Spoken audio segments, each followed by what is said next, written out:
Hi, I'm Ellen Gormley and welcome back to my channel. Welcome to this late night super abbreviated version of a video. So this little cotton washcloth I think would make a fantastic gift, especially paired with a really sweet, fun, or soap or bath bomb or bath product, because this is a cotton yarn. This is Paint Box Yarns Cotton Aran, and the link to this is in the description below this video.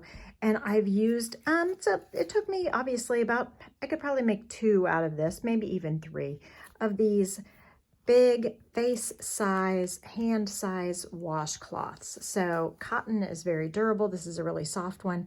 So check out the other video that I made the other day on the little cotton rounds, and I'm going to make a cotton bag to wash those in next too. But for a washcloth, I think this is a really fun pattern. So let's get started. I'll show you coach you. I'm going to coach you on how to do this one rather than stitching the whole thing. But we're going to start with this little DK. It says Cotton Aran. It says it's a size 4, but it's a really tiny size 4. So I am using an I-sized hook for this. I think I probably, if I had to do it again, might go down to an H, but you also want excellent drape so that it is softer on your face if you use it to wash your face. Okay, so place a slip knot on the hook. Theo is here sharing my table with me again today. So if you see his paws and ears pop into the frame, it's Theo, the yarn bandit. Okay, so we're going to start with a chain of 3 and join with a slip stitch in the 3rd chain from the hook.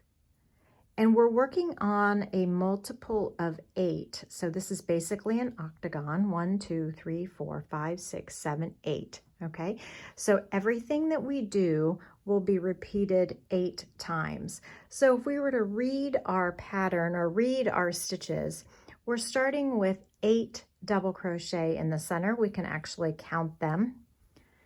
1, 2, 3, 4, 5, 6, 7, 8.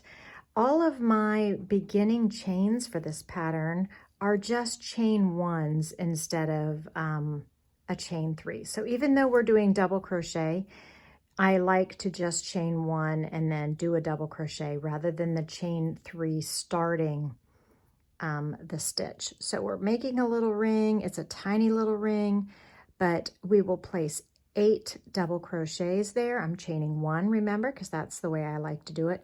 And then that does not count as a stitch. And I'm placing 8 double crochet in that loop for the first round. All of my rounds are worked on the right side, so we are not turning. We're joining with the slip stitch at the end of each round before proceeding to the next. So there's no need for a locking stitch marker, and there's no need for turning unless you choose to. But generally when I work motifs, I tend to work them all on the right side, or the public side, or the side you're gonna, there's like a definite right side and a wrong side. There's the right side, here's the wrong side. So I keep all of my rounds facing the same side. Okay. 1, 2, 3, 4, 5, 6, 7, and 1 more. That beginning chain 1 did not count as a stitch, so we will skip over it when we join the round. We're going to skip the beginning chain 1 and instead join with a slip stitch in the top of the double crochet. That is round 1. Round 2 is 2 double crochets. We're going to read our stitches together.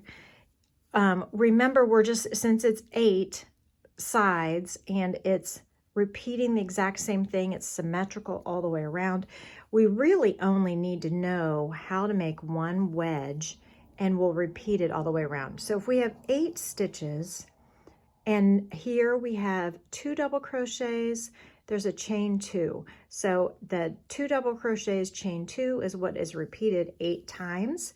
So all we need to know is 2 double crochets in 1 stitch, chain 2 for round 2. So let's do a little bit of that. I don't want to take too long on this tonight. just a chain one because that's what I like, and then I'm going to skip it. Skip that first chain as a stitch. We're doing double crochet, 2 in the same exact spot, and then chain 2. Then we'll repeat this all the way around. When we read our stitches on our pattern and we're counting rounds, 1, 2, 3, on round 3 you can see that for each wedge there's 1, 2, 3 double crochets in the chain 2 space and a chain 2 here. So we're going to 3 double crochets in the chain 2 space and chain 2 and do that all the way around. The next round, 1, 2, 3, 4, we're counting 1, 2, 3, 4. Round 4 is 1 double crochet, 1, 2 double crochets in the next stitch, and then double crochet, and there's just a chain 1 in between. So if we are fiddling around, and this is often how I design, if we're fiddling around and you just keep on going, and then later you want to look at what you did, this is how I then would write down my pattern. So then I know round 1, 2, 3, 4, round 5 is 1 chain, 1, 2 stitches in the first group stitch, and then double crochet, 2 double crochets in the last stitch of the group. So it really helps to isolate just the one wedge because you're going to do that same exact thing all the way around. Also, another way that I will write patterns is I will make my item, I will take a photo of it as it is, I will write the final round, write it down on paper, pull it out, like rip it out, take a photo of one round back, then write kind of backwards. Then I would write the final row or round, the previous round. 1, 2, 3, 4, 5. So after we are there on this next one, it's 2 stitches, 1, 1, 1, 1, and 2, just like the previous round. There's also just 1 chain between groups. Now the last round is pretty interesting, and let's go ahead. I'm going to rip out one shell for you so that you can see it, and we will do that final shell together because it's a little bit different. So as I rip out, I'm also reading kind of how I did it so that I will know. So I'm ripping back. I see a single crochet here is coming undone, and then look at this, one whole grouping of 4 treble crochets, 1, 2, 3, 4, that was all in one stitch, and it was this 4th one from the end of this grouping, and there's no chains in between, but these next 4 treble crochets were right next to it. So this final big shell is single crochet in each of the chain 1 spaces. Okay, single crochet in the chain 1 space, then skip 1, 2, 3, and in the 4th stitch that's already puckered because I had already used it, I'm going to place 4 treble crochets. So treble crochets, as you know, are yarn over twice, 1, 2, skip 1, 2, 3, and in the 4th one, place 4 treble crochets. So 1, 2, 3, and 4.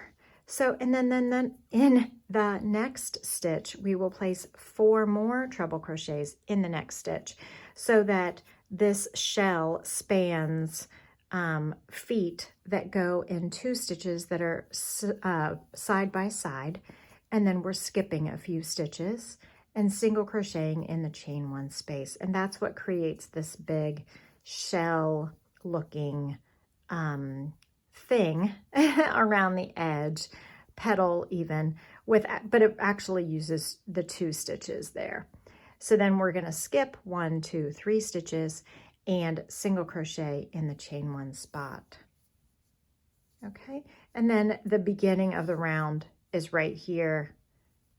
So there's just 8 single crochets in the entire round and 2 groups of 4 for each petal times 8 times around treble crochets for there.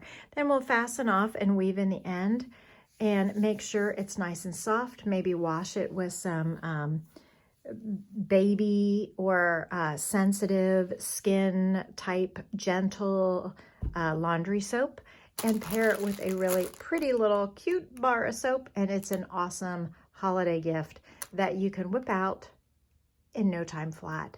And in one ball, you could probably make 2 or 3 gifts. So it's very economical depending on how much you want to spend on a cute bar of soap. But I think it's a great teacher gift, or a coworker Secret Santa gift, or something like that. So I hope you've enjoyed this video, and I will see you on the next one. Please go like and subscribe and click the next video to keep on watching. Bye.